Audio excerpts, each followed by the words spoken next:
Poem Design uses the latest laser and 3D capture technology to create one-of-a-kind items for personal and business customers. Their unique products are perfect gifts for weddings, anniversaries, and other special occasions. They also offer a number of solutions for business-to-business clients. Contact Poem about custom orders if you're looking for something completely outside the box. The possibilities are endless. Their in-house artists channel creativity into eye-catching designs and unique products. The name Poem is a constant reminder of the creativity that binds all people to the earth and the celebration of the human spirit poetry signifies. They believe in celebrating the potential for human excellence by spreading a simple message: people of Earth matter. Learn more at poemdesign.net or stop by their showroom at 36 3rd Street Northeast, right next to Souris River Brewing. Poem Design, where the only limit is your imagination.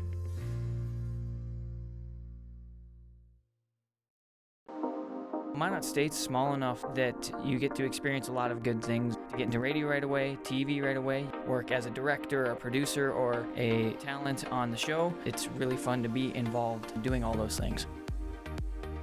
We've got the new technical equipment. Everything you work with here, for the most part, is going to be out there in the real world. Neil Roberts is a great mentor. He has been seasoned in TV and radio and able to bring that experience to the classroom, and he's personable. He has a passion for it, and he wants everyone else to share that passion as well. I'm the director and producer of Inside Out. I work with a lot of different people and make sure that everyone's satisfied and everybody's working together to make communication what it is. Over this semester, everybody's worked together and found this rhythm with each other, and it all just comes together. It makes a really nice finished product.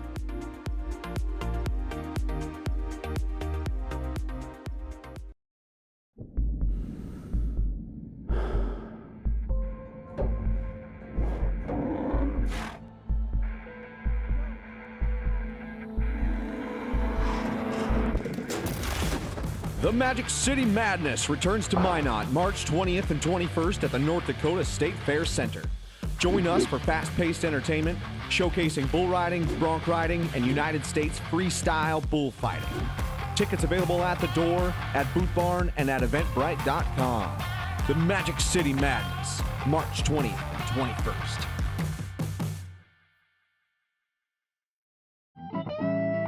Welcome to Goodnight Minot with Jake Threlkill. Tonight's guests are Ryan Hofer and Dr. John Solberg. Our musical guest, Minot local Chloe Marie. And now, your host, Jake Threlkill.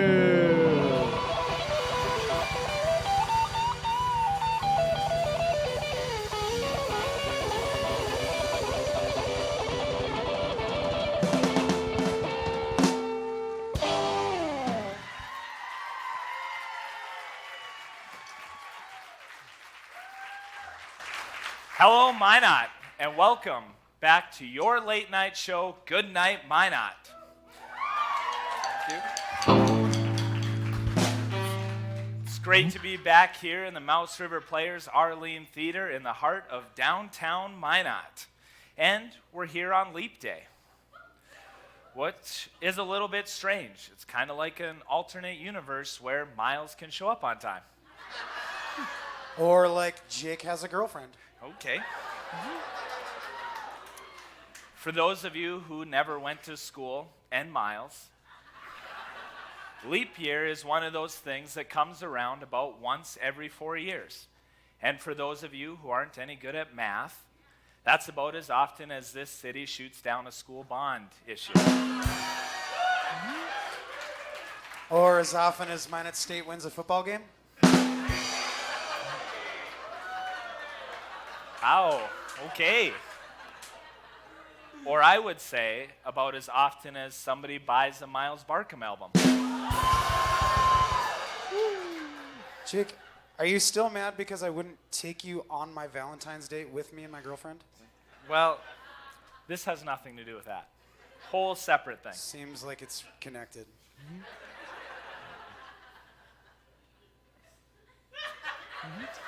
You're an awesome dude, but don't be sad. You'll get a Valentine's date eventually, and no one loves you more than I do. You know, Miles, if I ever had a fan club, you could be the president. Are you serious? Yeah, 100%, no doubt. Awesome. I know that everybody thinks Miles is like this sweet dream puppy dog lover. But did you hear that self-proclaimed lifestyle guru Gwyneth Paltrow came out with a candle for sale on her website? It's called This Smells Like My Vagina. And it sells for $75. Miles, didn't you pay $300 for yours?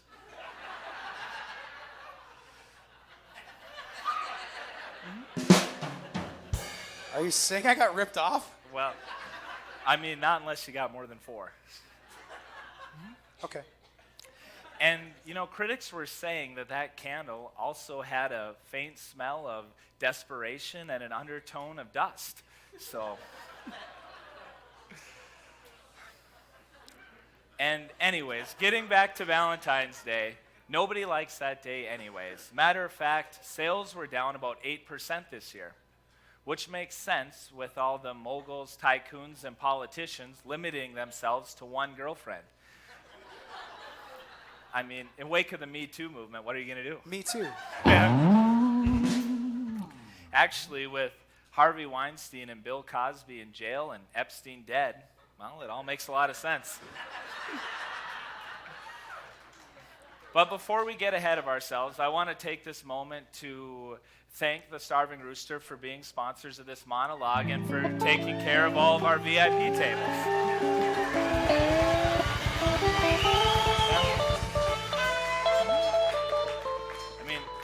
The fire department told us we couldn't put chairs up this further anymore, so we had to do something, right? Yep. But I was kind of worried that the Starving Rooster would serve you guys some shitty beer. So, if you look under your chairs, I got something for you. Is this Oprah? It's actually not under their Or chairs, Ellen? but It could be Ellen. let's see if She does chair things. if Brent did his job. We've got some case of Old Milwaukee here.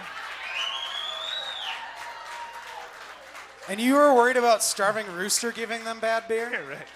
Well, you know, why settle for second best? I think Schlitz Thank is you. second best. If you're talking Old Milwaukee being first. All right, and also, you know, I'm not below throwing Jonah under the bus, but we gave him a certain order for Old Milwaukee beers, and all I can say is we're about out already. So if you don't get to all of yours at your table, Then I you can need drink them a good back. beer. Yeah. Right. But getting back to the monologue, you know I'm an old mill or die person, but did you hear that Anheuser-Busch is offering a free case of natural ice to anybody who turns 21 in the year 2020? Now, if there's anything that's going to discourage a bunch of 21-year-olds from drinking beer, give them a free case of Natty Light. Or Old Milwaukee. Well, okay. Let's simmer down. We're trying to push a sponsorship from Old Milwaukee here. You poured it wrong. That's John's fault. That's not on the beer. Not meant for glasses. Yeah. I actually didn't even know it was that color. Meanwhile, so much crazy shit's been happening around here since our last show. A rural rideshare service is stepping in to pick up the places where Lyft and Uber are failing. Now, there is no comment from the Minot Police Department on how they're going to pick up their DUI revenues between the Idle Hour Bar and Minot. Outspoken. All right, yeah, okay. Who wrote that one? Yeah, who the hell wrote that joke? That must have been Kevin. Outspoken State House Republican Jim Casper claimed that he was hacked when some anti-Islamic images started showing up on his Facebook feed. Casper became suspicious when he found out that Senator Ole Larson had been using his computer. Again. There you go. And the North Dakota Ethics Commission recently announced that David Thiel, he's a 60-year-old, an ex-lawyer and National Guard member, that he would be their executive director. Thiel is really excited to start his new job, and he plans on getting a lot of things done once he finds out what that Google is. And a Grant County man was arrested for receiving an out-of-state package containing 5 pounds of meth. He had just recently moved here from South Dakota, and he claimed that it was a parting gift from the government. Meth jokes, we're on it. And a Minot State football player had recently announced that he's going to pursue a career in the Professional Football League. Now, you might ask yourself how a person who was on a football team that went 12-49, that's right, 12 wins, 49 losses over the last 5 years, why he might want to pursue a career in professional football. Well, it turns out the kid was a punter. He's got plenty of experience. Weren't you a punter, Jake? No, I was a kicker. Oh. Right. Don't tell the story And the again. I'm tackle. so sick of that All right. story. Okay. Well, hey, I saved Jim Hill Middle School from a loss that day. So, where's my Jim Hill people at? Yeah, because they went for 2. Right. Well, everybody needs a win. So Trinity Health has announced that once their new hospital opens, they're going to be able to provide 21st century health care. So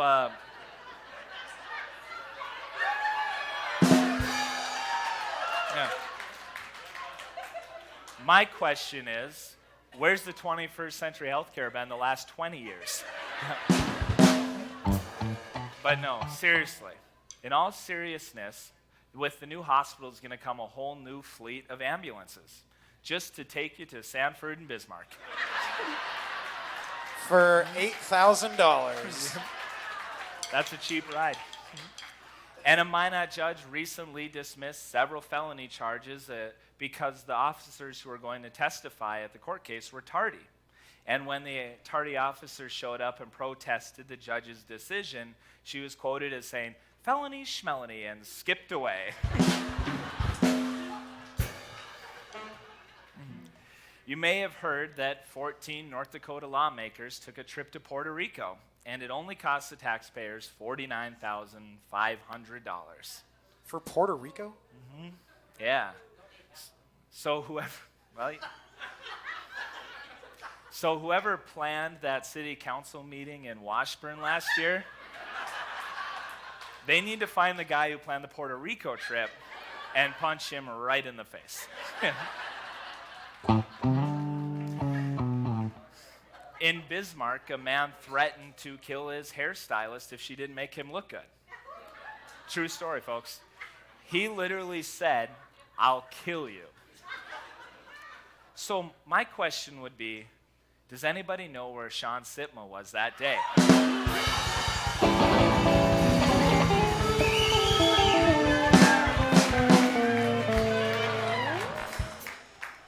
And just south of town, the Garrison municipal government has decided to start their own police force. Early questions involve, do you have your own gun? Can we use your truck? And does your dog know what meth smells like?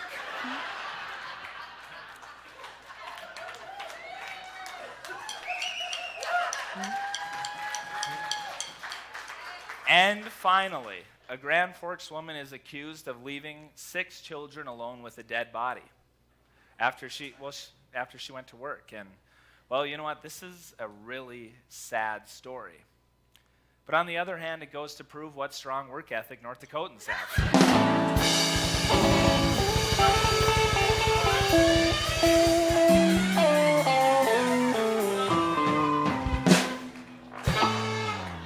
All right, we've got an awesome show for you tonight, folks. You'll get to hear about what's still considered the Wild West gold mining tales from Ryan Hofer, and you'll get to experience the expedition that crossed the Greenland ice sheet with Dr. John Solberg.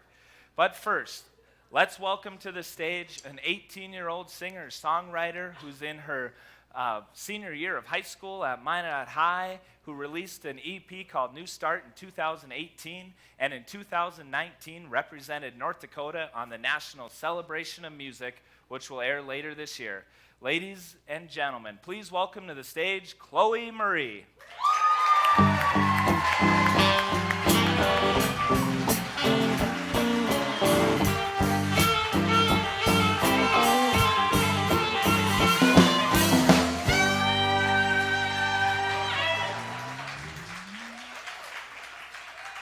Take it away, Chloe. So, hello everyone. Dang it, Adam. This first song I'm gonna sing for you guys today is called Now It's Maybe. I wrote it when I was 13 years old, and it was my second single to be released. So, here we go.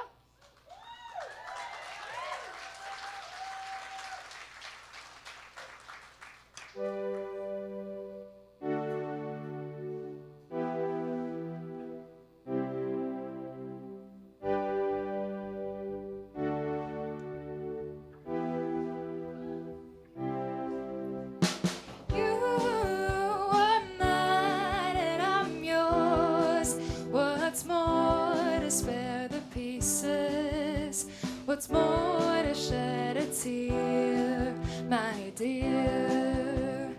I thought that you were mine forever and forever, but now you left me sitting in the cold. How could you do this to me, baby? Our life was planned, but now it's maybe. This isn't how the story's supposed to go. Please, baby.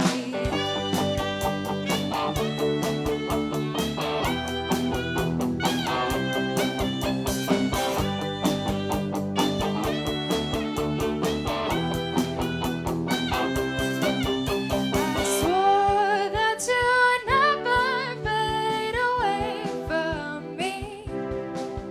I swore that you'd never see the day I leave, but you made it look so easy. I can't even believe it, and you got me singing a love song with no lines. Ooh, ooh, ooh,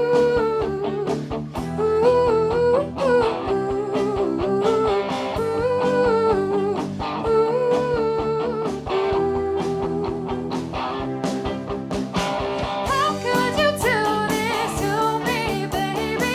My life was planned, but now it's maybe. This isn't how the story's supposed to go. How could you do this to me, baby? My life was planned, but now it's maybe. This isn't how the story's supposed to go.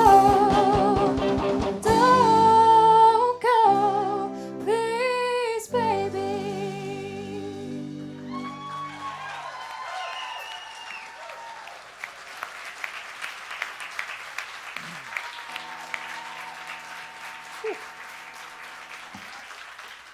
Chloe, that was awesome.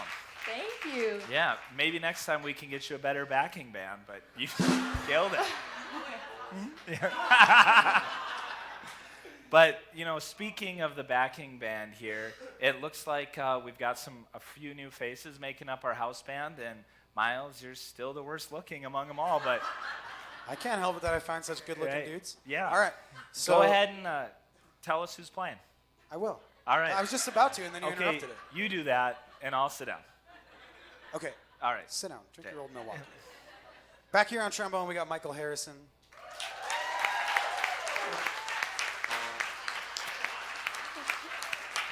Yeah, Mike, you got to work on that. Hey, keep it. All right, I'll just keep it to me. Eric Anderson's on saxophone back here.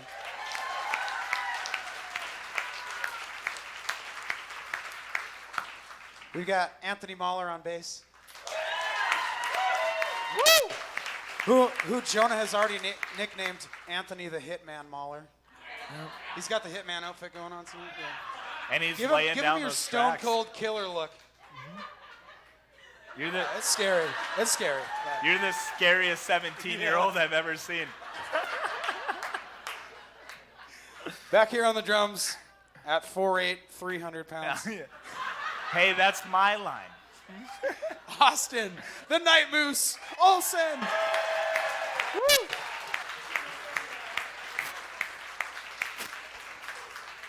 These are the sweet dreams. Awesome. Well, thanks for doing that, Miles. Our first guest tonight is brought to you by Poem Design Company, where the only limit is your imagination.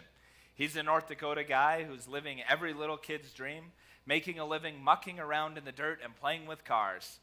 He's now in his second season of Discovery TV's hit reality show Gold Rush. And he spends 6 months of the year mining for gold in the remote wilderness of the Yukon. The other 6 months, he's home in Minot, where he drives a wrecker, and he restores very cool classic cars and motorcycles. If he can't find it, fix it, or build it, nobody can. Ladies and gentlemen, please give a big good night welcome to Ryan Hofer.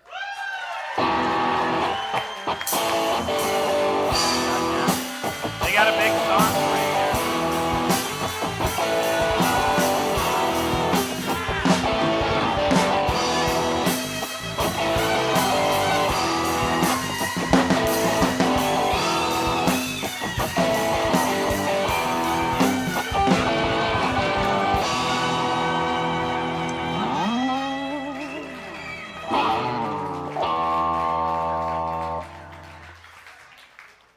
I don't know why I'm pouring you this water, but Not what I thought it was going to be. yeah, well, I'm sorry to disappoint. But, well, folks, I have to tell you before we get too far into this interview tonight that I recently had a few beers with Ryan just last night. And I'm proud to say that he can drink Old Milwaukee. So, Ryan, might I interest you in one now? Absolutely. Thank you. I was kind of hoping you'd say no. This is the last one. Well, Ryan, everyone wants to know how you got into being a reality TV star on Gold Rush, and I do too. And for some reason, the details you told me about it last night are a bit cloudy. A little foggy. But first, why don't you tell us about some of the jobs you had before you got to Gold Rush? I've lived in Minot all my life. Been a mechanic, a welder, owned a couple businesses, built cars, built motorcycles, and total fluke, I ended up, a friend of mine was on the show Gold Rush, and he'd worked for a guy named Parker Schnabel, and he decided to go, We can have them removed. Don't worry about it. No, that's good. That's good. Yep. But he decided to go on his own and start his own mining operation, and somehow I got brought into it. I'm still totally not sure why, but yeah, this North Dakota boy ended up on a reality TV show. That's awesome. So, well, Ryan, I know that last night was a bit cloudy, but I know there's some more to that story, at least in yesterday's version. So why don't you tell us a little bit about how the motorcycling led you to meeting the people to put you on Gold Rush? I used to be really heavy into the custom and vintage Harley community. Did a lot of riding old bikes and building old bikes, and just traveling around the Midwest. I met a pretty good group of people and got introduced to a lot of people from all over the U.S. actually, and Canada, Mexico, and that's where I met Rick. I met him in a friend's garage in Minneapolis. Wow. And yeah, that friendship kind of led to where I'm at now. Right. Well, what's that saying? Friends in low places Yeah, or something absolutely. like that? Friends Yeah. on Discovery Channel or If what? looking back at the things we had done over the years as friends, I didn't think we'd be gold mining together. You know, speaking of gold mining, had you ever done it before you got to the show? I had never mined a day in my life. I'm not a heavy equipment operator. He's like, you run equipment? Yeah. I didn't specify the size. Right. Or I've got a John Deere riding lawnmower yeah, too. yeah. Didn't really explain the technique or anything. I'm pretty good at bluffing my way through things, and the show, going up there was no exception. Right. Or this one. Yeah, exactly. Totally. So when you're mining up in the Yukon, what's a typical day look like? I get up at 6 a.m. Come on, Austin. Jesus. One job. I'll have what he's Sorry having. about that. I get up at 6 a.m., eat my breakfast. We have a camp cook who makes us, whatever we want. I sit in the corner and eat my eggs and bacon and look miserable for about 45 minutes because I don't drink coffee. Wow. And that's crazy. head out to the claim and get in whatever machine I'm going to run for the day, and I'm in that machine for 12 hours. Wow. And we do that 12 days on, and then we get 2 days off, and that's when you drink to forget. Hey, we're good. Well, the show makes it look like you're in a pretty remote location, but, that's TV. How remote is it? The closest town where we were at this season was called Kino City. Kino City's population 14.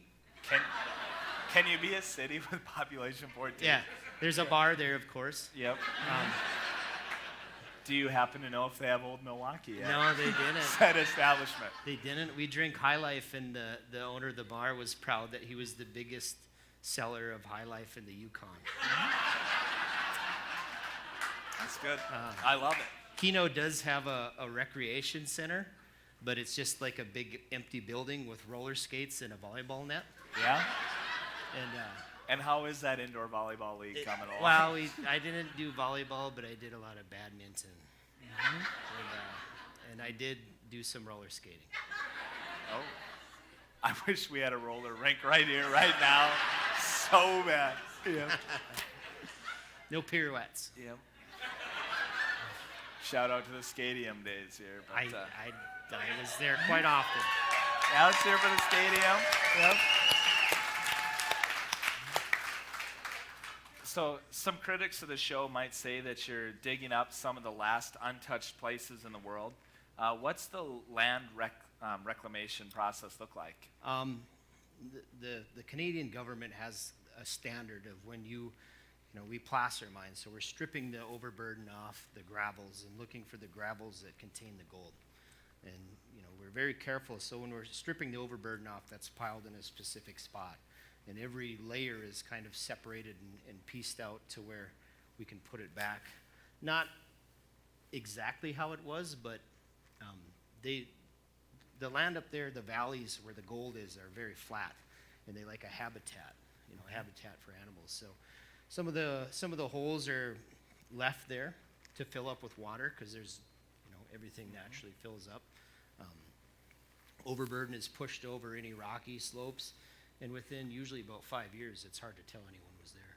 Wow, that's awesome. So, thank you. Yeah. I know you can't tell us too much about what's coming in the show, but looking back, what's the craziest thing that's happened to you up there? Oh, man. I feel like we're going back to that city of 14 and roller Yeah. skates again. Work-wise, we're pretty, a lot of us were very unexperienced in mining and equipment, but we all took to it pretty quickly. So as far as day-to-day, it's not a bad operation. We do pretty well. But we get bored and we're all pretty, like-minded people, and we come up with these crazy ideas. We bought a limousine. And Sounds practical. And yeah. we put studded tires on it and snow chains, and that's what we drove in the Yukon. A lot of people have an adventure rig set up with all this equipment, and then we would climb the same hills in a '84 Cadillac limo with a hole in the side. Now, I understand you're a bit of a mechanic, so Yeah. Did any of the work to get that limo mountain ready come from you? We put 2 extra batteries in the trunk and a couple of fan belts and the tire chains, and away we went. Yeah, well, there you go, right? But we were able to climb every hill everyone else was able to go up. So you spend a lot of time working up there and a lot of time working back here. What's it like to be away from your, family and, well, I'll call all of us your friends for 6 months? That's the hardest part. Day to day, it'd be pretty easy to function up there because it's very repetitive, and you get in a routine and kind of getting your own thing going. But I have a wife and a 10-year-old boy here, and there are days I really missing them is unbearable. Absolutely. Yeah, give them. Come on.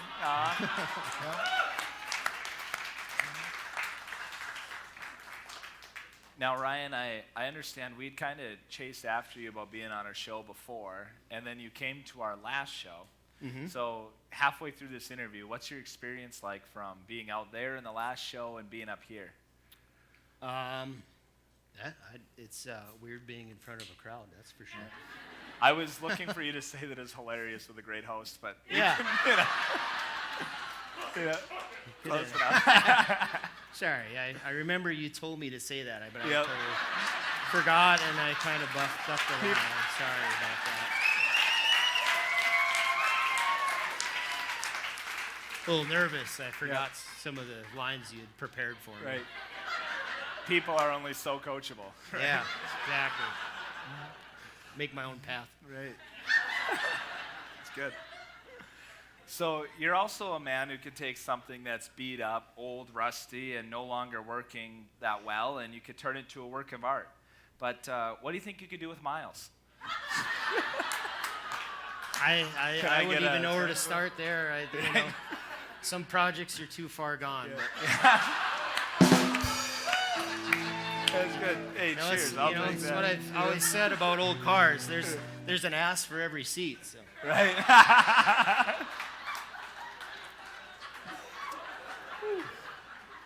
But seriously, when it comes to restorations, I know you've done a lot of projects. What are a couple of your favorites? I've never really been a restoration guy because I couldn't afford it. Okay, I understand. It's a lot easier This show to doesn't make pay things. enough, Yeah, exactly. Discovery. Jonah. Yeah. But there's certain vehicles I've always, the lines stuck out more to me than anything. And I have a '58 Lincoln that's like, for me, that was like the perfectly drawn and designed car. Every line makes so much sense and is so exaggerated and straight but curvy at the same time too. It's just a beautiful car. Yeah, so how did you find that car? I looked all over for that car. It's a rare car. They only made it for a year. 8 months, I think you told me Yeah, last night, if I remember something that like right. 8 months. Yeah. They didn't build it very long, and there's not a ton of them out there. And I looked all over, and I ended up finding one of mine at Tom Service. Tom Service been here forever. All right. Tom's been a good buddy of mine, and I just happened to be there one day, and I seen this, exaggerated point sticking out of underneath a car cover. And I'm like, Tom, you knew I wanted that '58 Lincoln, and you have one there, and you haven't told me about it. Yeah. But I worked on him and got it out of him. Yeah, Tom's Service Center is about as old as John Bauer and Budget Music. Yeah. Absolutely. But speaking of the history of your restorations, we did some research on you, and we found out that there was Police records? Well, that's another show. Okay. But anyways, we found out that once upon a time you actually had hair, and it was quite a Long bit hair. longer. Yeah. And that you had a fashion change for the hair. Yeah. So what inspired that? It got stuck in an engine. And it pulled out a piece like this big. And it Never came back. I had a friend, Tanya Lowry, that cut hair, and she quit cutting hair, and I said, I'm not getting my hair cut until you cut my hair again. And she's like, no, I'm done. So I went 4 years without a haircut, and I was actually getting attached to it. Yeah. I liked my long hair, and then one. More attached to it than it was to you at the Yeah, end. yeah. And like midnight one night, it got caught in a car engine and tore the majority of it out. Wow. So I had to wear a comb over for about 4 months until I was comfortable that it was gonna grow back in, and then I got a haircut to kind of match the hair that was coming back in. Oh, I love it. So you've ridden motorcycles all across the country, and you once even rode into Mexico. Yeah. Tell us a little bit about the Diablo run. Yeah, that was a ride from.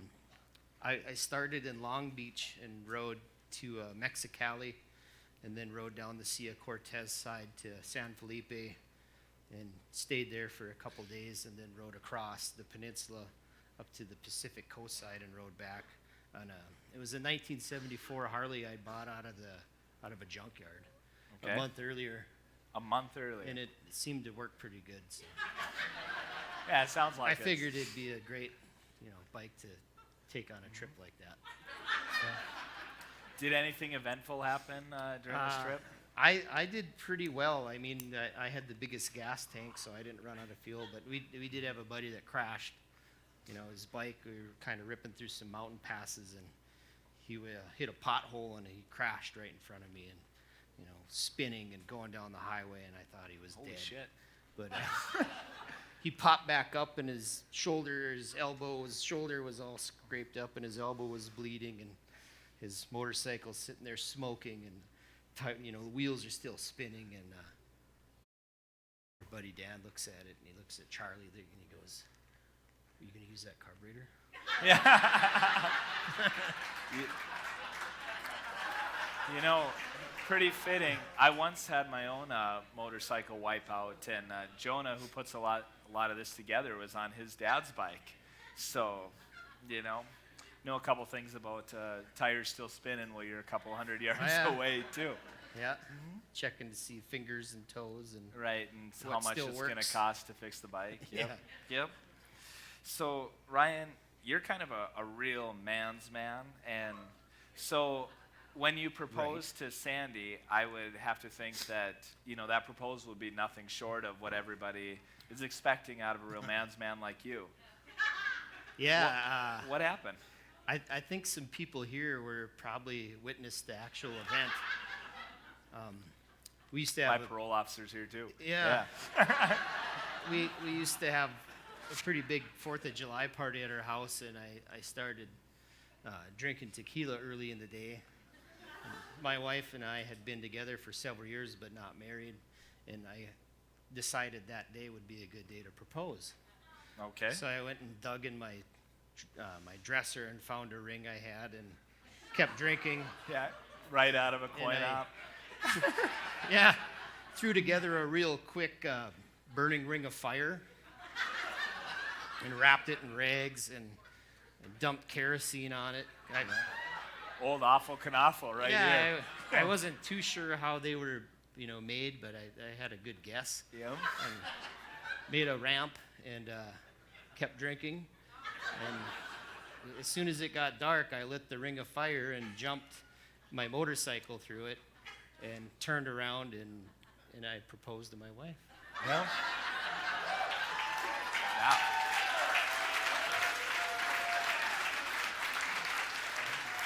And then Now that's how it's done, Yeah. right there. I tried to get out of it, but Dylan Lee happened to record it. Oh. So there was evidence it happened. And Yep. yeah, now I'm married. Oh, yeah. Happily. Yeah. Happily married. Yep. So, Ryan, I understand you're pretty passionate about a couple charities. Does one come to mind right now? Care for the Wild. It's a rhinoceros sanctuary in Africa. And that's one. Rhino's always been my favorite animal, and I've always kind of followed them. And if I had a buck or two, I'd send it their way. Well, we would like to play a little game with you. Oh no. And if you get a certain number right, I would like to personally donate $100 to that charity. If you can win this game And I'm sure there's some people out in the audience who would like to, pitch in on that 100. Again, Joe and I don't get paid enough to be up here. But what do you guys think? Did we play a little game with Ryan? Now, is there a couple people who want to throw in on Ryan's charity? Go ahead and Or contribute answers too. I'd take those So- as well. So Ryan's our car guy here, and I've got some. Don't ask me specific. I got some cars right here, and what I'm going to do is I'm going to show you a picture of the car, and then I'm going to look at the back to see what car it is, and I'm going to see if you can get it right. Okay, and then at the end, the audience and I will decide if you win. Okay. Well, that's So- a General Lee. It's Dodge Okay, Charger. hold on, Easy let me one. look at the back. So, General Lee, Dukes of Hazzard. And do you know what car it was by chance? Dodge Charger. Okay, how about a year? I believe that was a 67, but they did a few different years, 68. Okay, I'm so not he's totally crushing sure. it. All right. And car number 2. Man, I've never watched that movie.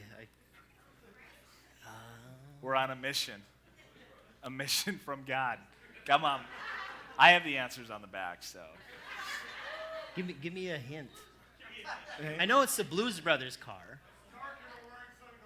but I Okay. don't know the make and model. Well, it's not the Superior Ford, and it's not the secondary Chevy. So it's a I- Dodge, a yep, Chrysler product. Yep.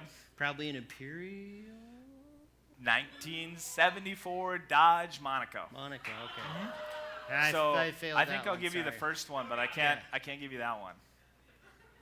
Oh, that's a Camaro. Or no, that's a Pontiac Trans Am. It's Kit Okay. from a Knight Rider. Well, give me a chance to read the back of the car. Damn. That's your problem, man. You just Okay. you gotta keep up. One more for Ryan. Here, hold on. All right. It's Austin Martin, Okay. Tell me more. James Bond car. I Okay. don't know what year or model, but I do know it's an Austin. What do you think? I don't know It's how a- many. I don't know how many machine guns it has either. It's a 1964 Aston Martin DB8. Okay. What do you think? Is that close enough, folks? Yes. Yep. All right.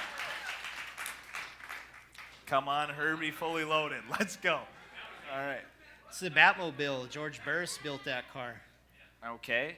And what else can you tell me? I believe it was based on an Oldsmobile, but I'm not sure. What been year was Pontiac. your Lincoln? 58. This one's a 55. Okay.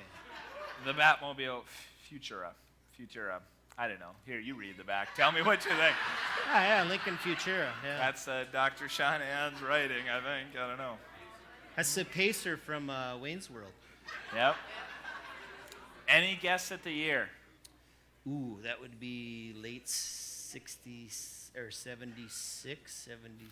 1976, folks. Yeah. He said it right here. That car, the passenger door is longer than the driver door. Well, Just I guess I'll in case- take your word for in it. case you didn't know. Well, Ryan, I really appreciate you being on the show. It sounds, what do you folks think? You want a little money for charity tonight?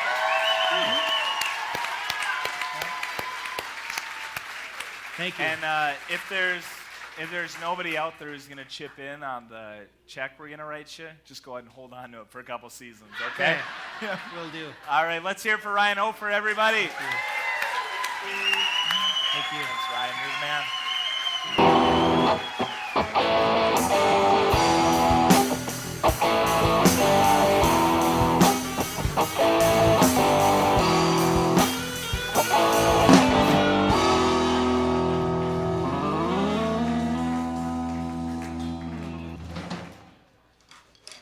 You know, Miles, I feel like we've been taking it a little easy on the audience tonight. Taking it easy on the audience? Like, I don't know what you mean, because an audience is here to enjoy themselves, not to get heckled by you. They're not going to come back if you're going to be, like that. Well, do you think anybody in the audience has an extra old Milwaukee? Because I've got one left. There's Thank probably you. about All right. there's we probably got one. 24 of them at these Right. at these 4 tables. So. Honestly, I'm shocked. But so we talk about heckling the audience, but not like you're thinking. You know, I had a game in mind for tonight's audience, and just a little something to test their knowledge about local officials and celebrities. So what do you think? Do you guys want to play a game with Miles and I?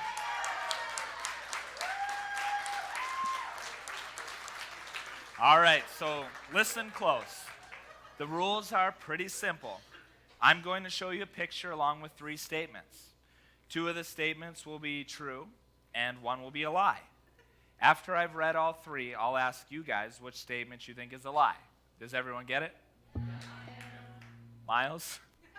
Well, I wasn't paying attention. But I know you're a little slow on the uptake here, so. Yeah. I think there's 3 things, right? There still is 3, yep. Yep. And then one of them is a lie. Yep, so it's as simple as that.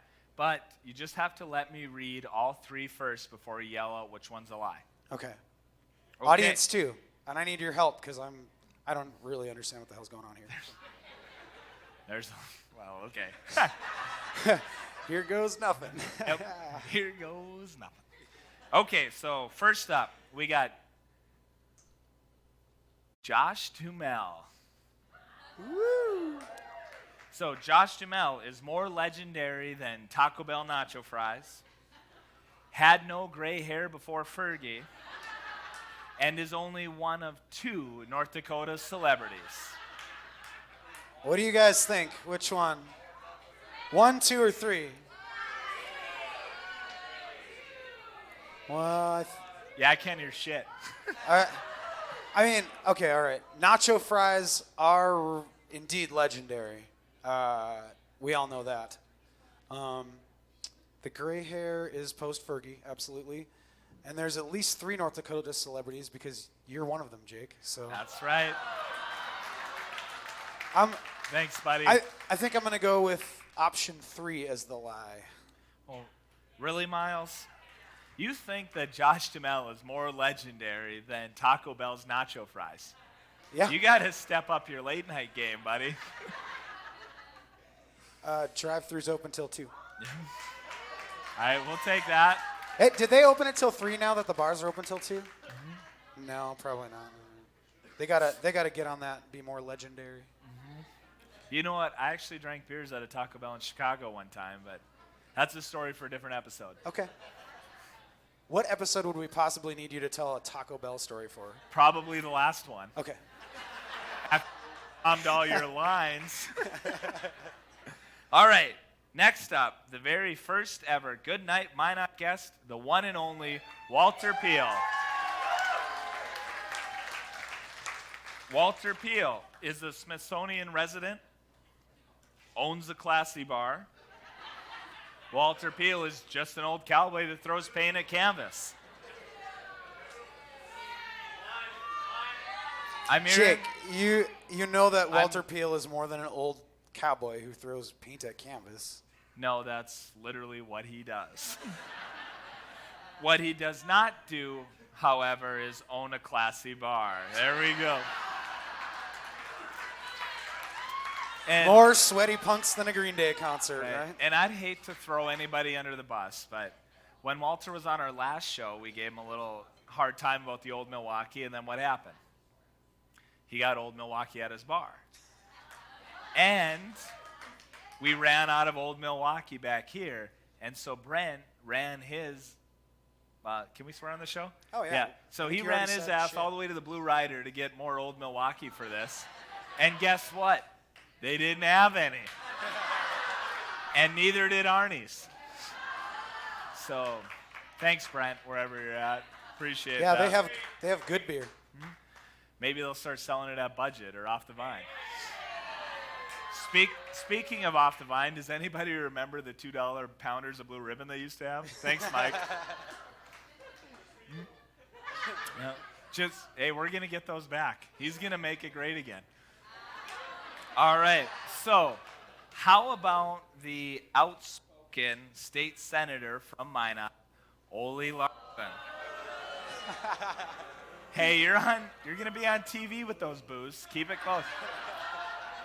All right, Ole Larson has an IQ greater than 27. once made and sold burritos at a Grateful Dead concert, and tried to have Disney's Aladdin arrested for being an illegal immigrant. What do you think, folks? What? This one is the hardest one so far. This one, There's a lot for number one. there's a lot for 3 too. But I think there's no way he has an IQ greater than 27. That's top. Well, come on, Miles. If you only had an IQ of 27, you'd be a vegetable. Obviously, you can't arrest a cartoon character. So it's 3. It's number 3. Although nobody fact-checked number 1, so I don't know. Sorry, not sorry. Fake news. All right, and next up, one of my favorite people to talk about on the show, North Dakota royalty Carson Wentz. So, Carson Wentz thinks camouflage is a style, can play a full season in the NFL. That's funny, so.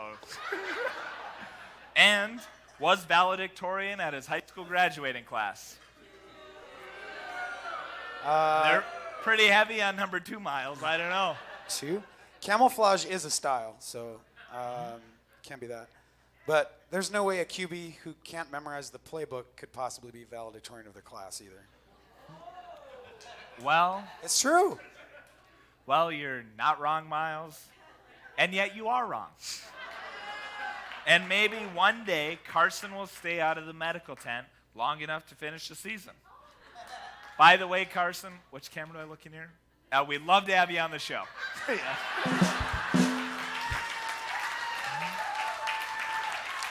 It's the off season. I mean, there's a chance it could happen soon. And last but not least, Minot's own Mayor Sean Sitma. Also, I just caught Walski in the audience, and I wish we'd have done one on him. Is it too late to get the Walski slide in here? He's got the visor away, so, spring must be right around the corner. So, Sean Sitma, his hands have touched crevices all around the country. He doesn't want to drink your blood and is looking for a new barber. What do you think, folks? Did he kill the last barber? Accused of. Allegedly. I'm hearing a lot of 1s and 2s. And what the heck? Okay, all right. I got to figure this out. I wouldn't ask the audience on this one. Okay. We know he likes to raise our taxes for sure, Yeah. but I don't Heard think that. he'd actually suck our blood. Well, attaboy, Miles, you finally got one. Woo! 1 for 5. Well, Miles, What do I win? That was fun. I'm going to have to give you an F grade, but I'm going to give this audience here a strong B+. Give yourselves a round of applause like you're already doing. Well, before we get too much further into the show, I just want to take a minute to thank everybody who's been involved in the show, especially my mom with perfect attendance. So, that's right. She's out here somewhere. I'd like to thank the production crew for doing the sound, video, and lights, and then our creative team for making all the terrible jokes and some of the good ones. So, all right, well, let's move on. But before we bring our next guest, Dr. John Solberg, we're thrilled to be able to show a clip from his documentary film about his adventure in Greenland. It's called Wolfland, and it'll be released nationwide later this year. A real sneak peek for you, Minot. Asterisk play trailers. Screen goes up once trailer is complete.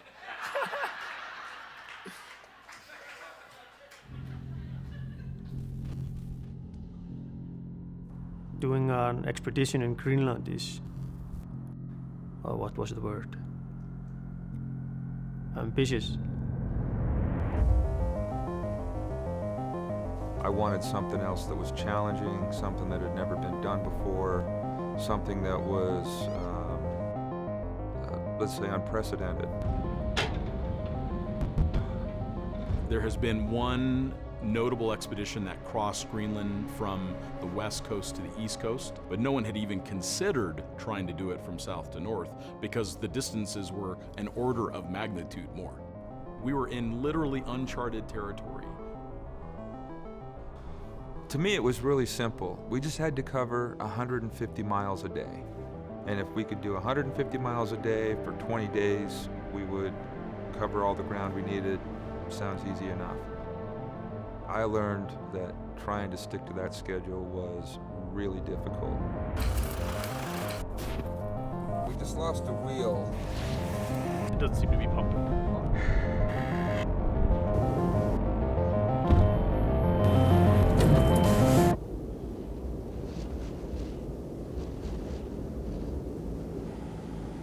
At that moment, I was definitely think we are probably pushing beyond our capabilities here. The weather wasn't cooperating, the time was slipping away. We had some serious concerns about our safety. In my mind, we were not able to drive off the glacier if we didn't have a visibility.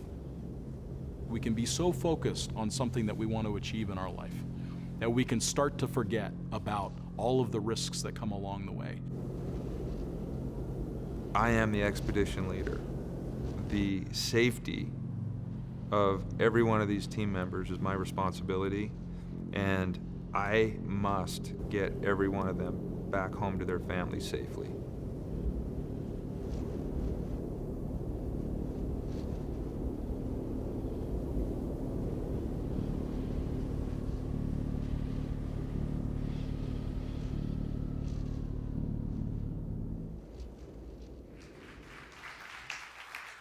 Like to take a quick break in the show to mention I'm out of Old Milwaukee again. I don't know how this keeps happening, but all right, here we go. All right, we're back. Commercial over. All right, our next guest is brought to you by Minot State University. He has more bullet points on his resume than I've ever seen. He's a U.S. Army veteran who was deployed to Afghanistan. He is currently an ER doctor in Bismarck. And when he's not busy saving lives there, he's also a medical director for the rural fire departments, EMS crews, and the Badlands Search and Rescue Group. An emergency physician for the AmSoil Championship Snowcross race, a certified rescue driver, and the medical editor of the Overland Journal. He's also an adventurer and explorer who's climbed Mount Rainier and crossed the Greaseland ice sheet. Oh, I need a drink here, come on. Yeah. Ladies and gentlemen, and Miles, please welcome to the Goodnight Minot stage a man who's been to the farthest point north on Earth ever reached by motor vehicle, Dr. John Solberg.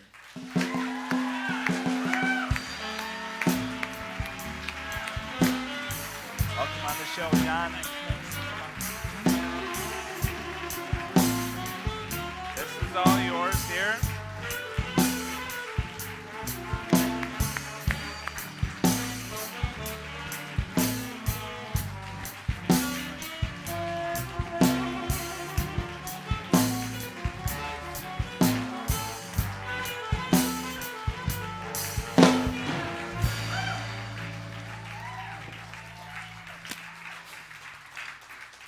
So Ryan didn't take his mug with him, so we have another one left up here. So make sure you. Still kind of a lips. Yeah. On it. Well, no, I put his up here. It's still got the water in it, so. Yeah. I don't know who that lip smear's from. But he did take his empty with him, so I'll give him that. Good. And I've had this old Milwaukee sitting here for a little while, but here you go. Appreciate it. Thanks. Yep. You're welcome. It's Please sponsor our show. It's really. It's really nice to be home. I like what you've done with the place here. You know, Right. I see that you put your personal touch on the walls. We worked really hard on the set. Yeah. So we got another comedian in the house. I love it. And it's just not Miles' looks this time. Did we have a comedian in the first place? We were hoping you would feel at home with this set because it looks like a hospital cafeteria. Yeah. It does. Thank you. I was gonna say if Austin does the rim shot on a joke against me, I'd be angry because That's my drummer. So, John, you grew up as a farm kid in Stanley, and now you're a doctor. Did you always want to be a doctor when you grew up? No, not really. I'm still not sure what I want to do when I grow up. All right. Hear that, Miles? There's hope. Nobody. Yeah. Nobody in my family was in medicine. I started school at NDSU as an ag major, and I took the other school. Yep. I took ag mechanics and crop and weed science, and then along the way wound up getting kind of led astray into medicine. And, okay. And it's I really owe some of the good things that have happened to me to my upbringing, on the farm and through agriculture and FFA. Yep. And my ag teachers were pretty instrumental in encouraging me to follow my path. And even though I don't, I'm not involved in agriculture now, I still, every day take care of farmers and ranchers and people in the ag sector here. And so I still feel like I'm contributing, even though I maybe am not back home on the farm. Well, that's, we love it, Yeah.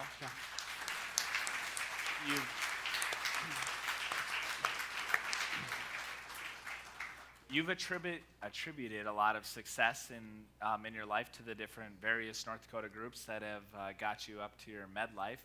What other groups have played an impact in your life? I grew up with the best parents that a kid could ask for. I mean, they supported us, made us feel loved. I still call home almost every day to talk to my mom and dad. When I called home to talk to your parents, they said some other things about you. So. Yeah.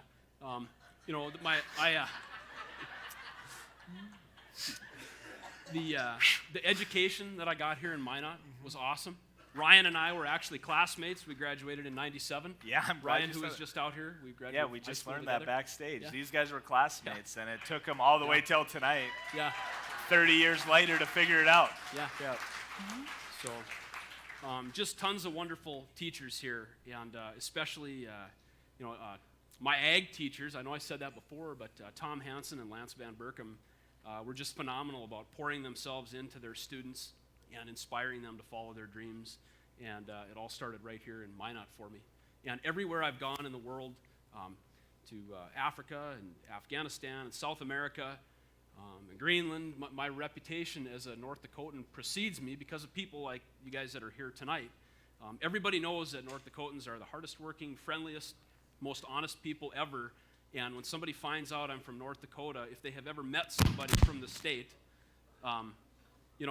they know instantly that I come from a good place. Just like that lady in Grand Forks. Yeah. So, John, I was going to print out your resume on the way here, but I ran out of paper in the printer. I got through like page 17, and then it's just, done. But what I noticed is that everything you've done has a pattern to it, and that's service to other people. Why is serving your fellow man important to you? There is just, there's no greater call than to help your fellow humans, especially in a time of need. And I really, really like that about emergency medicine. At first it kind of bothered me that, we don't have the same kind of relationship with our patients that maybe a family medicine doctor might have, where they, bring you zucchini bread at Christmas, and, you've known them for 20 years. I mean, I have, 5 minutes to go in and meet somebody and find out what the issue is and gain their trust and figure out how to help them. And, if I can figure out what's wrong and fix it, or maybe call on a friend or a consultant who can help me fix it, that's a pretty good feeling that you get. Absolutely. Thank you. So, hold your applause here for a second. But Dr. Solberg, I know I've called you John like 10 times, but is John okay, or do I got to call you great. Doc? All right. Yeah. Okay. So you're a U.S. Army veteran. You deployed to Afghanistan as an emergency room physician. But before we get to a couple questions on that, I would just like to thank you, along with the whole crowd here, for your military service. Thanks. Thank you. Good stuff. Thanks. Look at that. Thanks. Thank you. I'm getting choked up, and I haven't even drank that much. Every day of service was a true pleasure, and I miss it every day. I learned those values from my dad, who's in Row G. He was 5th Special Forces in Vietnam, back there. Thank you.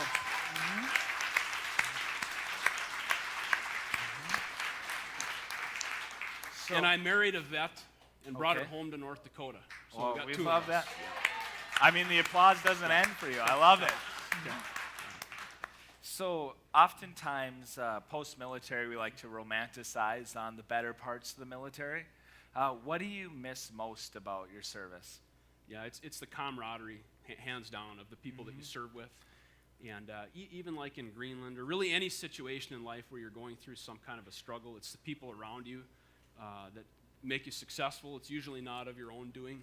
It's other people that lean on you or help lift you up to the success that you have. And I have that in my job now in an ER. The night shift especially is a real cohesive, tight group. But I miss the guys. Yeah. So. Well, that's awesome. Yeah. So you also practice medicine in the jungles of Cameroon. What took you there? I was a 2nd or 3rd year medical student, and I had gone to my cousin's wedding. She got married in Bemidji, and she married a foreign exchange student who was from Cameroon, Africa. I did say that word right. I yeah. like it. And so his family had come over here for the wedding, and his mother and father worked at this hospital in Cameroon, in Bonso and Mbingo. And when they found out I was a medical student, his dad Joe said, "You must come to Cameroon." Yeah. And I said, "Okay," and I didn't even know where it was. And it turned out that UND had an alumni, Rodney Zimmerman, who now practices, I think, in Hazen.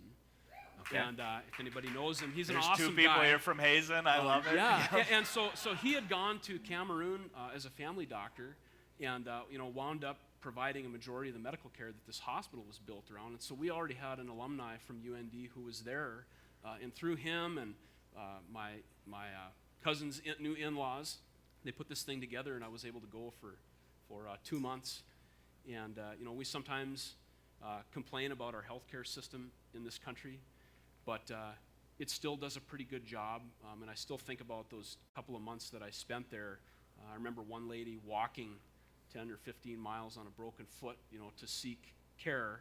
Wow. And just being really humbled when I came home. And, I still think about that a lot. Just a man of service. I love it. Yeah.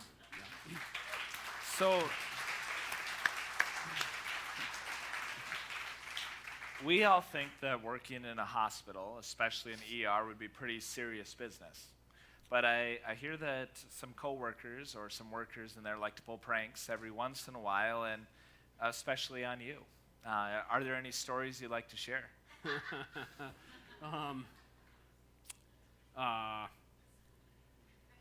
I had been working in Williston as a 3rd year medical student, and I was doing surgery and some anesthesia and family medicine, but I really liked hanging out in the ER. So a lot of times I'd just sleep at the hospital at night, kind of getting a chance to see things when they came in. This was before the oil boom. Yep. This was before the oil boom. It wasn't quite as busy, and I was sleeping down in my room one night, and my pager went off, and I called down to the ER, and one of the nurses, Virginia Noble from Ross, said,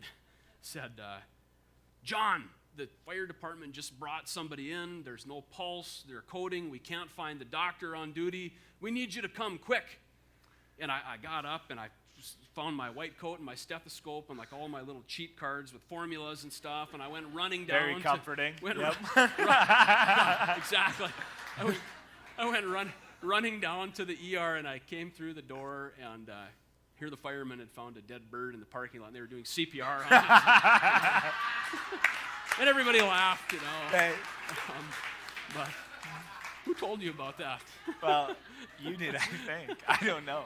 I didn't drink nearly as much in your pre-interview as I did with Ryan, so I caught on to that. I wrote that note myself. Okay, wonderful, yeah. But I also hear you've had some, well, speaking of drinking, I also hear you had some patients who've been pretty crazy too.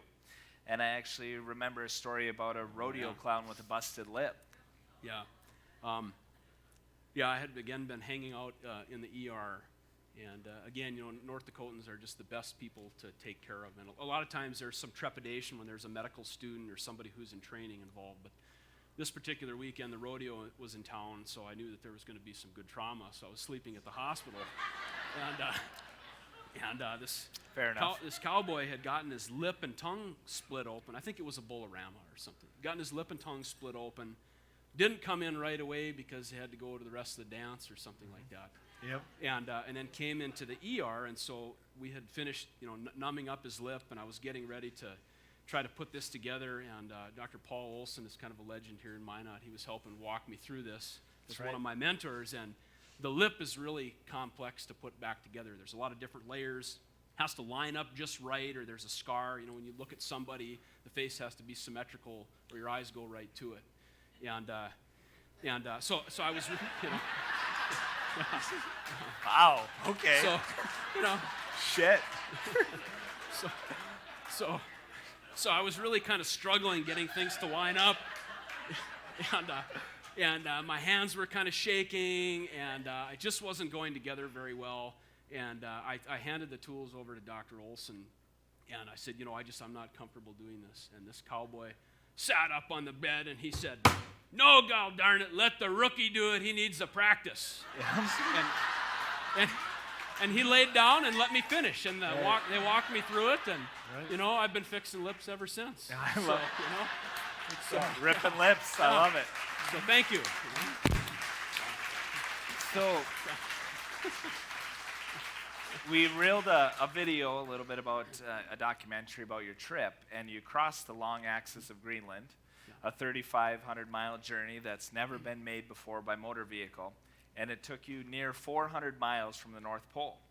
It's very cool to be the first person to do something, but our question is why? I started out, I've always liked the cold. We used to live out here by rolling hills, and in the wintertime, I'd take my snowshoes and go across the valley by the trestle and dig a snow cave and sleep in it. So I don't know where this came from, totally but I've just normal. always Yep. liked the snow. And just to clarify, this was not my trip. I mean, I played a very small role in this as the expedition doctor. There were 7 of us. Yeah, the doctor keeps everybody alive. Real small role. So because of my affiliation with this magazine, Overland Journal, which is a vehicle-dependent expedition magazine, I've been writing medical columns and adventure stories for them for probably 7 or 8 years. I got connected with Greg Miller, who's a gentleman that's his family's affiliated with the Utah Jazz. Okay. And Greg is a 4x4 aficionado. He owns the Land Cruiser Heritage Museum, which has one of nearly every Land Cruiser ever made in Salt Lake City, and has driven around the world and across Antarctica, and just was looking for something to do next. And so they decided that he was going to drive across Greenland. And there's no infrastructure there, and so if somebody were to become injured or something, there's really nobody to take care of them. So they decided it'd be a good idea to take a doctor along. And so that makes sense. Maybe you could come to one of our writing meetings. We got connected and hit it off, and so I was able to go along with them to help play a small part in making sure everybody came home.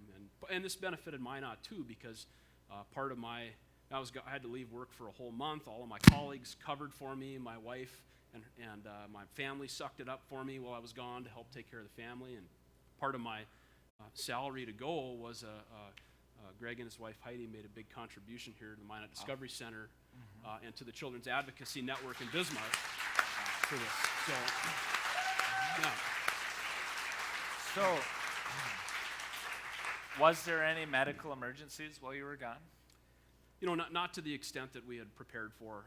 I put a great deal of thought into what we were going to bring with us, and how would we stabilize somebody if there was an injury. There's really up north. We got to 82.5 degrees north, which is the farthest northern dirt on the planet. Really, there's nothing there. You can't even get a helicopter or a plane to come and pick you off the ice sheet. And so, a lot of time and energy going into getting to know everybody's medical problems, what medicines do they take, what kind of services might be available at the only hospital there in Greenland, in Nuuk, in the capital city, if somebody were to need to be evacuated. And there really wasn't any large injury. There were some small things that happened, but as anybody in safety or construction or anything like that knows prevention is really the best thing. And so we were very careful, always watching each other's back to make sure that nobody got hurt. And thankfully, nobody did. And so I didn't really have much to do but dig latrine pits, Right.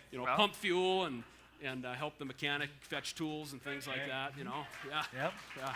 So, not only that, I read that you're also quite handy as a mechanic for the vehicles that you traveled in, and I'm betting to assume they're not just the regular vehicles that are sitting in this parking lot. Tell me what you traveled in. We took 3 Toyota Hilux pickups. A Hilux is the Toyota Tacoma that's sold in many other countries. They have diesel engines. You can't get those in the U.S. And these things were modified to burn jet fuel because jet fuel doesn't freeze. And some places we were at 10,000 feet and 40 below, and so the fuel was an issue. Yep. And so they had 44-inch tall tires that are the whole kit that goes under these things is made by a company called Arctic Trucks in Iceland, and they do contract work for the military and to support mining and things in Antarctica. And very thin sidewall, so you could air the tires down to 2 psi, and they would kind of mushroom out like a track on the snow. And we lived in those trucks for 30 days. It's the longest I've ever been without a shower, unlike Miles. Yeah. Yeah, I'll take a high five on that. Dude, I love this guy. I'm sorry, right? I'm sorry. Unbelievable. It's so easy. Yeah, that was awesome. Thank This you. from a guy wearing paisley. Yeah. Hey, I think we're both wearing paisley. Actually, I want to buy that jacket from you. That's great. I was gonna say it's nice to see you wore your sister's pants tonight. But let's get back to John's interview. How about? So, how about that? Couple questions left here. Yeah. I imagine going to the northest part in Greenland and closest to the North Pole was an ordinary walk in the park. Was there ever a time where you or the team thought that you might just turn back? Yeah, every little thing that we encountered, when you're in the middle of nowhere, every little thing is small. And we broke, if you ever have a chance to see this film, I'd really encourage you to do it. It's pretty inspiring. We broke 5 wheel studs, slashed the sidewall on a tire, broke a leaf spring on the trailer. We broke an axle on one of the pickups, broke a coil spring. Must have been a Chevy. Yeah. Wore through two military-grade cast iron pintle hitches, and every little time you break something like that, when there's no support, it could be the end of the trip. And so each little thing was a big deal at the time. But we encountered a place up north about maybe 50 or 60 miles from our goal at the northern end of Greenland in Wolfland, where the weather was terrible. Couldn't see anything, and there's no road, so you're driving by compass heading across the snow. There's nothing on the horizon to look at, and the weather had become so bad, you couldn't see anything. You couldn't really see the vehicle in front of you, so there was concern that if somebody came to a stop, you'd run into them. And out on the ice sheet, the snow is solid, but as you get closer and closer to the coast, where the glaciers break off into the ocean or things, there are these crevasses that open up, and you have to have good visibility to drive across these crevasses because you have to see what you're doing. And so we knew that we were getting into an area where you had to be able to see to not fall into a crevasse. Right. And we were bogged down. The snow was piling up. We weren't sure, by morning, was the snow going to be up over the truck? And I had a satellite texting device. And I texted one of my friends, Gerhard Gottsman, who's he's a captain for JetBlue on an airliner that travels across, from here to Europe. And I said, Gerhard, I need a weather report for northern Greenland. Quick, and he about 10 minutes later, I get a text back that says, there are no forecasts there. I told you not to go.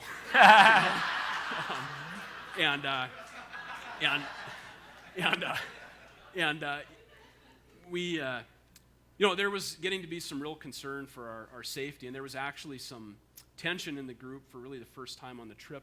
Some of us thought we should go on. We were so close, but we all had families and kids back home. There's nobody that's going to come and rescue us if it goes south. And but we decided to wait out till the next morning and try to go a little bit farther. And something, by the next morning, the clouds dissipated. The sky was bluebird sky, and we drove down off of the bluest ice you've ever seen down onto the dirt at 82.5 degrees north. And this was really special for me because I remember learning in North Dakota geography that this country was carved by glaciers. And I mean, this is where the glacier stops. It's right Allegedly, there. yep. And the terrain, the rolling terrain was just like, kind of the same topography as North Dakota, but with, no green or anything like that.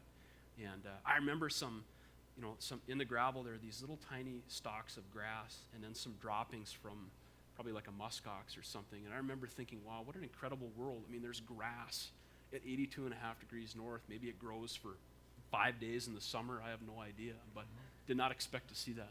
Yeah. So I believe in the point where you were talking about going forward or going back, there's some tension in there and probably a lot of strong personalities. Yeah. How important is it to be successful that you surround yourself with the right people? Yeah, that's the key to success. You can find 100 quotes about surrounding yourself with good people. And at that point, I guess, we collectively made the decision and we trusted the expedition leader and really had ultimate trust in everybody else in the group that we would get ourselves home. And, but that was the same decision-making process for every little mishap along the way, not just that one in particular. And then on the way back, we were coming off the glacier by Kangerlussuaq, and we were like an hour from pizza and a shower. And, Love it. And our trailer fell into a crevasse and broke the love frame it. on the truck. Yeah. And that was another area too where we could literally see the getting off point, and we just didn't know if we were going to be able to get there. We had flights arranged home. Everything needed to come to an end, and but you just work through it with your team, and it all worked out. Yeah. So what's next for Dr. John Solberg? I am going to go back to Bismarck tomorrow. I got my last day of training with the ski patrol there at Huff Hills. I'm going to get my ski patroller badge. Yeah, so why not? Gotta do that. One more bullet point. Yeah. I love it. Go do that. Your resume is almost as long as my criminal rap sheet. I love it. Yeah. And then I've got kind of a consulting thing going on. I may be able to do a trip into Panama or Colombia in the jungle there. I don't know what's going to happen with this yet, but there's a chance to maybe go and do some good work for the people that really are kind of isolated with no medical care there. So this is all kind of in the works right now. Keeps me awake at night. Well, good. I love it. We wish you the best. The crowd wishes you the best. Thank you. Let's hear it for Dr. John Solberg, the Doctor of Service. Thanks. Hey, thanks a lot. Thanks. Yeah, I appreciate it. Thank you. You take this with you if you want.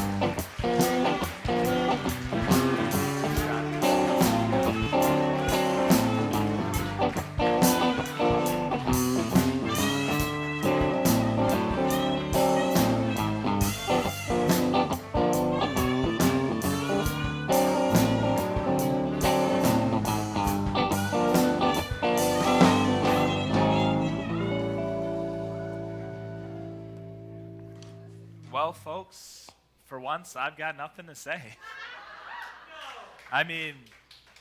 Easy, John. Yet you're still talking. Okay. After that interview, it's probably best if I sit quietly and reflect on my shortcomings while Chloe Marie steals the show with her last song of the evening. Let's give it up for Chloe Marie.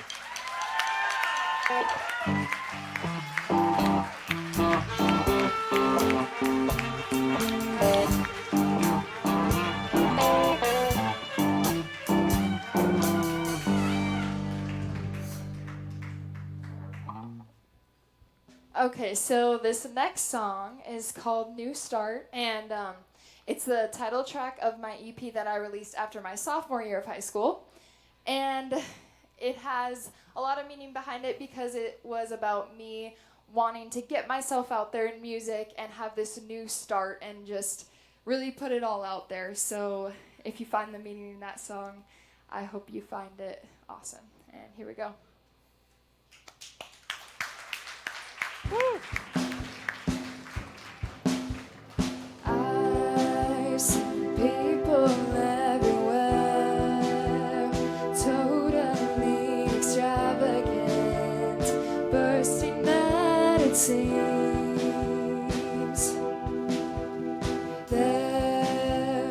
diversity, completely exotic to me. I'm torn between dreams and reality. I don't know what comes next for me. Haven't found my stomping ground. Oh, will you take on this journey?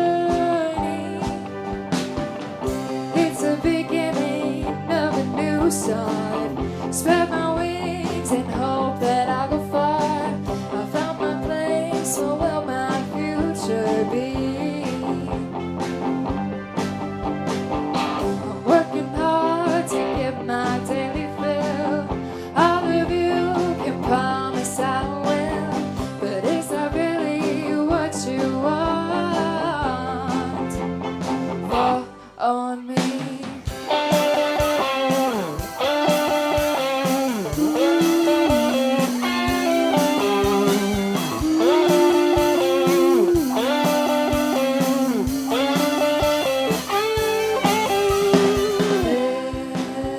This ain't no movie screen, yet everyone are actors, no one paid to see. Oh, I cannot do lying, 'cause all I do is try to be the perfect one for you. I don't know which to believe. I can't hide all my secrecies. Almost found my stomping ground. Should I take on this journey? It's the beginning of a new start. Spread my wings and hope that I'll go far. I found my place, where will my future be? I'm working hard to get my daily fill. All of you can promise I will, but is that really what you want from me?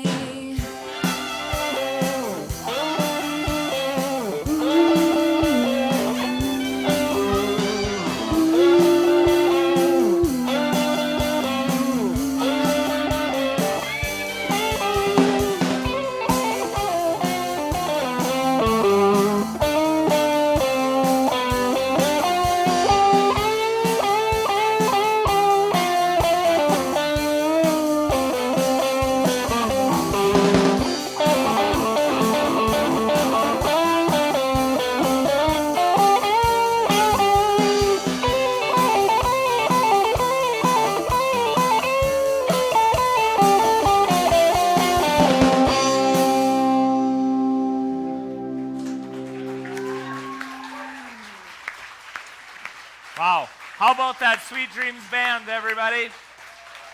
Let's hear it for Chloe Marie.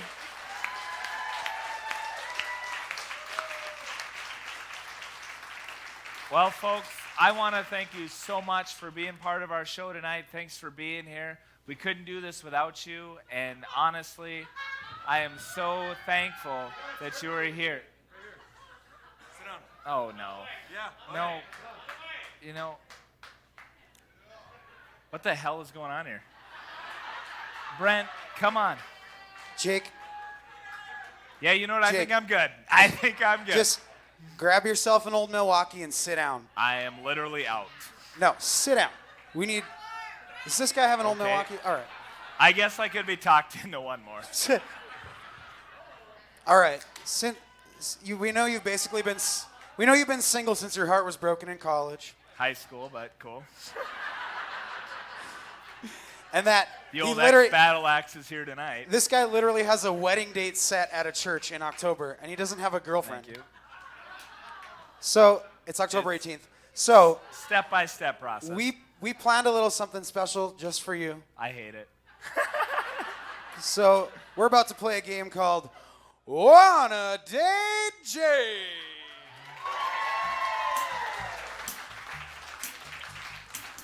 Just when I like the bass player. Bachelorette number 1 was the second runner-up to the Makoti Threshing Show Beauty Contest. Hailing from Glenburn, North Dakota, her hobbies include petting and feeding her pony, riding her tractor with her dad, and fishing in the dark. Hold on. Who is this with you? Oh, that's just Daddy. Okay. Yeah, No. Totally normal. I'm gonna have Okay, to I go guess, no. whatever. Anyway, our second Bachelorette number 2, is a dental hygienist from Southwest Minot. That's the good part of town. I like it. It is now. Her hobbies include people watching, photography, and vision boarding. Important. So far, I'm going to look at the crowd. It doesn't look good for me. That's because you can't see the lovely ladies over here, Jake. Yeah, but they can. Bachelorette number 3 is an aspiring Instagram model from Velva, North Dakota. She's a certified pole dance instructor who enjoys taking selfies and keeping up with the Kardashians. All right, ladies and gentlemen, Bachelorettes, are you ready? Okay, it's time for Wanna Date Jake. Jake, I'm going to give you your questions, and then you're going to ask these ladies what. Well, I got a lot of questions special. right now. We're being honest here. Like, 1, what the hell's going on here? And 2, I think I'll take off about now. Okay, well, why not? How about this? You got to get married in October, Jake. Yep. You said so. Well, all right, let's see here. All right, well, it says question number 1 here, so. That's the first one. Yeah, okay, well, I can't believe I'm doing this, but Bachelorette number 1. What does our perfect date look like? Well, first of all, a steak is getting grilled somewhere. Okay. Then we drive your F-150 down my daddy's section line. Well, I have an F-250, so. Nice!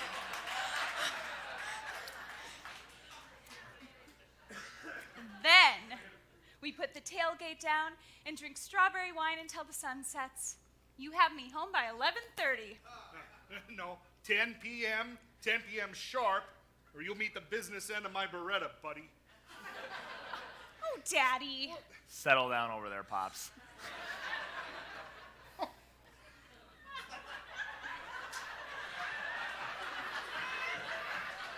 Well, all right, Bachelorette number 2. Let's hear from you. Describe our perfect date. Well, first we'd volunteer at the animal shelter. Then we'd probably shoot pool while drinking PBR, which kind of pisses me off because they don't have Old Milwaukee. Okay. But then we'd go back to your place where I model your belt buckle collection. Oh. Whew. God damn.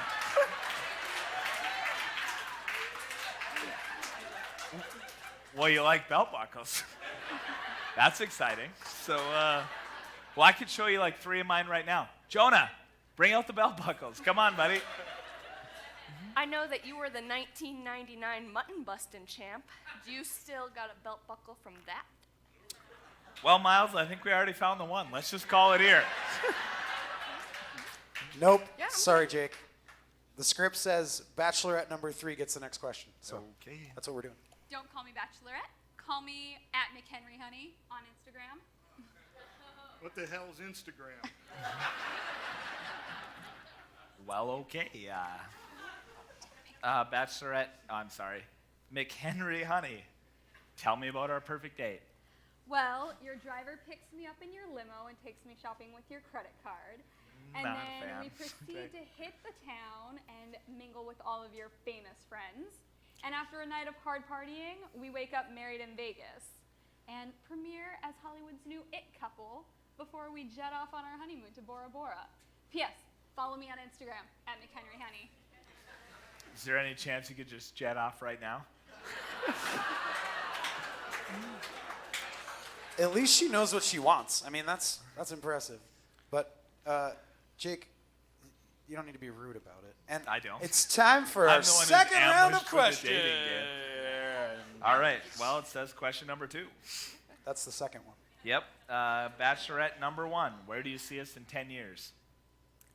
We build a house on Daddy's farm.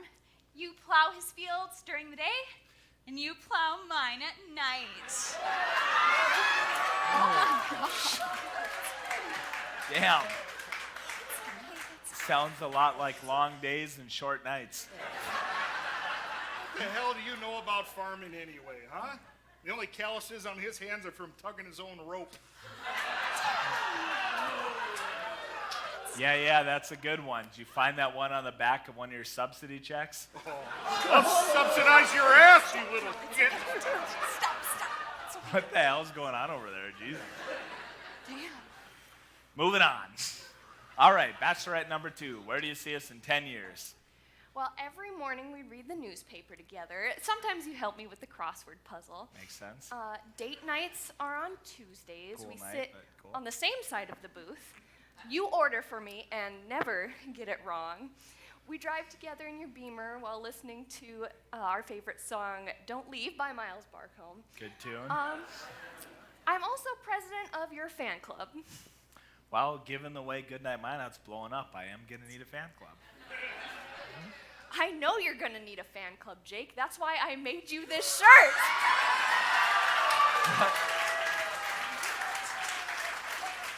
You seriously made a shirt for Jake Thrillkill's fan club? Of course. Wait, you made yourself president? Jake, you told me I could be president of your fan club. I did tell you that literally tonight. Yeah. But you know what? I guess there's room for 2 presidents. Wait, That's hang on. debatable. Did you say she made a shirt with my picture on it? Yeah, no, Yeah, don't I'll tell show me. it to you later. Don't tell me. Yeah, she did. Okay, moving on. McHenry Honey. Yeah. At McHenry Honey, I believe. Where do you see us in 10 years? We'll be starring in our 3rd season of Real Housewives, but you think I'm sleeping with Miles. I will be living in your guest house, Jake. Well, are we done yet? Can we just wrap this thing up? Nope, not yet, because it's time for our final round of questions. Well, this card here says this is the most important question, so. Yeah, it's the 3rd one. Bachelorette number 1. Do you have any special talents? Well, everyone says I'm really good at hand jobs. Nope, we're done. It's true. No, But Daddy! we're done. Stop, I want to go back! Wait. Did you wash your hands after being backstage with that music? Daddy! Go! We're going home to wash with Gojo! It's my soulmate! Fine. That's going on. Just when she was getting interesting. It was pretty good, though. Yeah. All right, well, 1 down, 2 to go. Bachelorette number 2. If you could be any animal, what would you be? I'd be a black and tan coonhound like your dog, Abby, so I could sit on your lap as we watch 60 Minutes every Sunday night at 10 p.m. Well, wait a minute. 60 Minutes comes on at 6, so. I know it comes on at 6, but you watch it at 10 because you don't like to see the commercials. Wait, how did you know that? I don't just follow you on Instagram, Jake. What do you think, Jake? Is she still the one? Huh? She's the one, right? Yeah, actually, I think she's the one that's been stealing my mail. Where's Minot PD when you need him?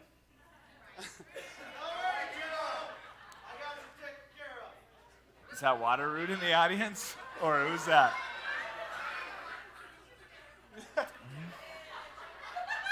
Oh, that? for Who's Pete's supposed to sake. be? Come on. Let's wrap this show up. What do you got to say, Minot? I don't know who the hell Vodka Mike is. I'm Officer Karkov, or as the guys at the station like to call me, Officer Car Crash. Don't ask. Vodka we weren't. Mike? Where the hell have you been? Well, Mills Barackham, I'll tell you right now. Mills Barackham. I've been on a stakeout investigating this young lady right here. She's under arrest. Mail theft, Knew it. stalking, Yep. the ritual extermination of poor sweet pigeons Didn't see that coming. without a license, Okay, but which in some states will get you jail time, including North Dakota. You're coming with me. they're rats with wings, okay? I am not coming with you, but I am going to wait outside with Miles. I'm going to wait out. Miles, these charges won't stick. I swear, I'll be there. Miles, wait for me. Miles! Miles! No! Ah! No, wait for me, Miles! Miles, what in the blue hell is going on over there? Jesus. Jake, don't worry. We have this completely under control. Yeah. Sounds Yeah. like arranging deck furniture on the Titanic. Yeah, good one. It was a good one. Thank you. So there's one more bachelorette over here, and she needs a question, I think. Okay, at McHenry Honey. Yeah. I got a question for you. If I promise to set you up with a B-list celebrity like Josh Duhamel or Carson Wentz, will you just go away? Hell yeah! As long as you follow me on Instagram at McHenryHoney. Okay, Miles, this is crazy. Who the hell screened these chicks? Kevin the intern? Is this shit over with? No, Jake, you have to pick one of these lovely contestants. It says right here in the script. Well, Jake picks a contestant. Can I pass? You cannot pass, no. Could I phone a friend? What do you think this is, a game show? No, you can't phone a friend. Your Well, friends fine. can't help you here. No deal. How about I buy a vowel? That's, again, another game show. No, you have to pick someone. It says it right here. Jake picks a winner for his date. Yeah,